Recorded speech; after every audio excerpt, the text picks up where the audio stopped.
राधे राधे मेरे प्यारे भाइयों बहनों माताओं व बंधुओं, संस्कार की बातें चैनल में आपका स्वागत है। बंधुओं, आज मैं आपको अपनी वीडियो में परिवर्तनी अर्थात वामन एकादशी व्रत कथा श्रवण करवाने जा रही हूँ। बंधुओं, परिवर्तनी एकादशी भाद्रपद माह के शुक्ल पक्ष की 11 तिथि को आती है। बंधुओं, इसे परिवर्तनी एकादशी क्यों कहा जाता है? क्योंकि आज के दिन भगवान विष्णु 4 मास के शयन के मध्य करवट लेते हैं, अर्थात करवट बदलते हैं। निद्रा मगन भगवान के करवट परिवर्तन के कारण ही इस एकादशी का नाम परिवर्तनी एकादशी पड़ा। बंधुओं, आज के दिन भगवान के वामन अवतार की पूजा की जाती है। भगवान विष्णु के बोने रूप वामन अवतार की यह पूजा वाजपेय यज्ञ के समान फल देने वाली और समस्त पापों को नष्ट करने वाली है। वामन भगवान की पूजा के कारण कुछ लोग इसे वामन एकादशी भी कहते हैं और इसके दूसरे दिन वामन जयंती मनाई जाती है। बंधुओं, वामन एकादशी व्रत कथा। धर्मराज युधिष्ठिर ने कहा, हे माधव, भाद्रपद मास के शुक्ल पक्ष की एकादशी का नाम विधि विधान से बताएं। श्री कृष्ण भगवान कहते हैं, हे राजन, सब पापों को नष्ट करने वाली स्वर्ग प्रदायक उत्तम वामन एकादशी का महात्म मैं तुम्हें बताता हूँ। ध्यान पूर्वक सुनो। यह एकादशी जयंती एकादशी भी कहलाती है। इसका व्रत करने से वाजपेय यज्ञ का फल प्राप्त होता है। पापियों के पाप नाश करने के लिए इससे बढ़कर कोई उपाय नहीं। जो मनुष्य इस एकादशी के दिन मेरे वामन रूप की पूजा करता है, वह तीनों लोकों की पूजा कर लेता है। मोक्ष की इच्छा रखने वाले मनुष्य इस व्रत को अवश्य करें। जो कमल नयन भगवान का कमल से पूजन करते हैं, वे अवश्य भगवान के समीप जाते हैं। जो भाद्रपद शुक्ला एकादशी को व्रत और पूजन करता है, उसे ब्रह्मा विष्णु सहित तीनों लोकों का पूजन करने का पुण्य फल प्राप्त होता है। सभी को इस परिवर्तनी एकादशी का व्रत अवश्य करना चाहिए, क्योंकि इस दिन भगवान विष्णु क्षीर सागर में अपने 4 मास के शयन के मध्य करवट बदलते हैं। भगवान के वचन सुनकर युधिष्ठिर बोले, हे भगवान, मुझे अति जिज्ञासा हो रही है कि संपूर्ण सृष्टि का संचालन करते हुए आप किस प्रकार सोते और करवट लेते हैं।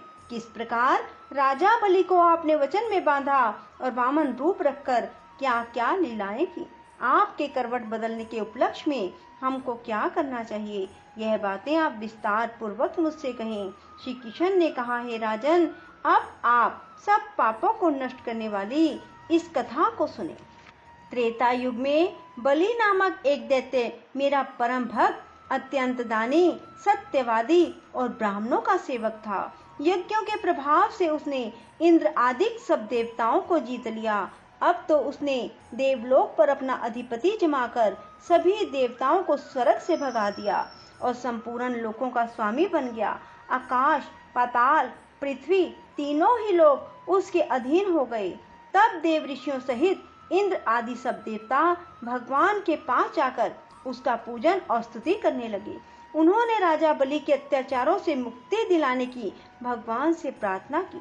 भगवान ने वामन रूप धारण कर अवतार लिया और राजा बलि से 3 पग भूमि मांगी और फिर अपने तेजस्वी रूप से राजा बलि को पाताल लोक में भेज दिया।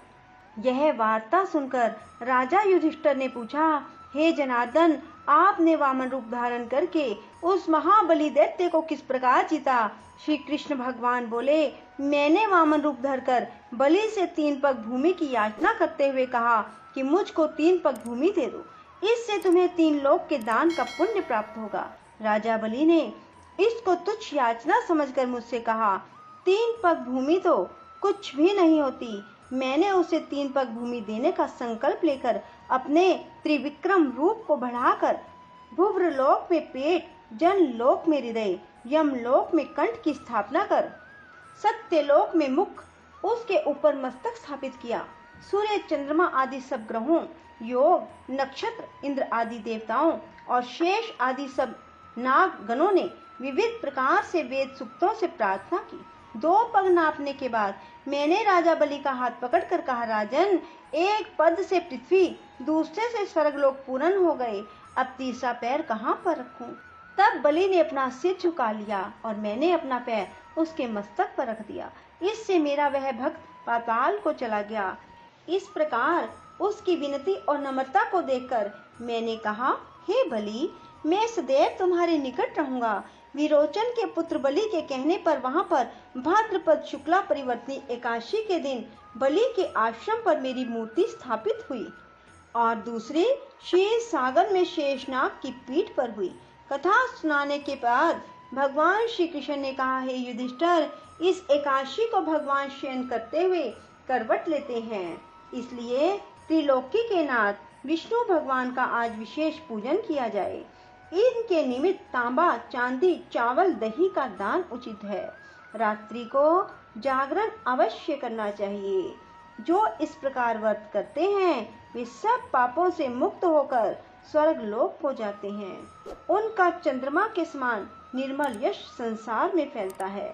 जो पापों को नष्ट करने वाली इस कथा को पढ़ते और सुनते हैं उनको भी 1000 अश्वमेध यज्ञ का फल प्राप्त होता है। परंतु भाद्रपद के शुक्ल पक्ष की परिवर्तनी एकादशी का महत्व बहुत है, क्योंकि इस दिन भगवान विष्णु ने क्षीर सागर में शयन करते हुए करवट बदली थी। बंधुओं, जो कोई भी इस व्रत को करते हैं उनके सभी पाप नष्ट हो जाते हैं और उन्हें मोक्ष की प्राप्ति होती है। बंधुओं, इसलिए भाद्रपद के शुक्ल पक्ष की एकादशी का व्रत सभी को करना चाहिए। जो कोई भी इस व्रत को करता है उसे वाजपेयी यज्ञ के बराबर पुण्य की प्राप्ति होती है। बंधुओं, व्रत करने वाला मनुष्य दशमी तिथि को शाम के समय भोजन ना करे। यदि करना चाहे तो दूध और फल ग्रहण कर सकते हैं। रात्रि में कुरली करके सोएं, अर्थात दांतों में कोई अनकन फंसा हुआ ना रहे। एकादशी के दिन प्रातःकाल जल्दी उठें, स्नान आदि से निवृत्त होकर भगवान विष्णु के समक्ष खड़े होकर दाहिने हाथ में जल और फूल लेकर व्रत का संकल्प लें कि हे भगवान विष्णु, मैं आज परिवर्तनी एकादशी व्रत कर रहा हूँ या कर रही हूँ। मेरा व्रत बिना किसी विघ्न बाधा के संपन्न करना और मेरा मनोरथ पूर्ण करना कहकर जल भगवान विष्णु के समक्ष छोड़ दें। फिर भगवान की पूजा अर्चना करें। भगवान को फूल, फल, तुलसी दल अवश्य अर्पित करें। बंधुओं, धूप दीप लगाएं, परिवर्तनी एकादशी व्रत कथा सुने, भगवान विष्णु की कथा सुने, श्रीमद् भागवत गीता सुने, गर्भ गीता सुने, गजेंद्र मोक्ष की कथा सुने। यदि आप एकादशी के दिन इन सब का श्रवण करते हैं तो भगवान विष्णु प्रसन्न होंगे और आपके सभी मनोरथ पूर्ण करेंगे। बंधुओं, रात्रि जागरण करें। भगवान विष्णु के समक्ष रात्रि में एक शुद्ध घी का दीपक जला कर रखें और भजन कीर्तन करें। प्रातःकाल जल्दी उठें, स्नान आदि से निवृत्त होकर भगवान की पूजा करें और फिर किसी ब्राह्मण को भोजन करवाकर दक्षिणा दें। उसके बाद व्रत का पारण करें। बंधुओं, एकादशी के दिन भूल कर भी बाल ना तो धोएं और ना ही कटवाएं, नाखून भी ना काटें, किसी का दिल ना दुखाएं, ब्रह्मचर्य का पालन करें, किसी जीव की हत्या भी ना करें। बंधुओं, एकादशी व्रत करने वालों को इन नियमों का पालन अवश्य करना चाहिए।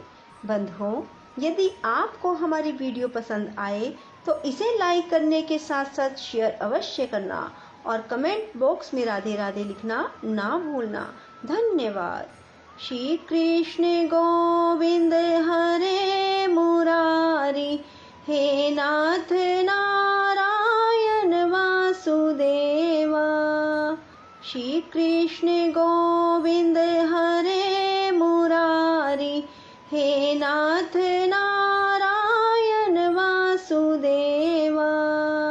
श्री कृष्ण गोविंद हरे मुरारी, हे नाथ नारायण वासुदेवा।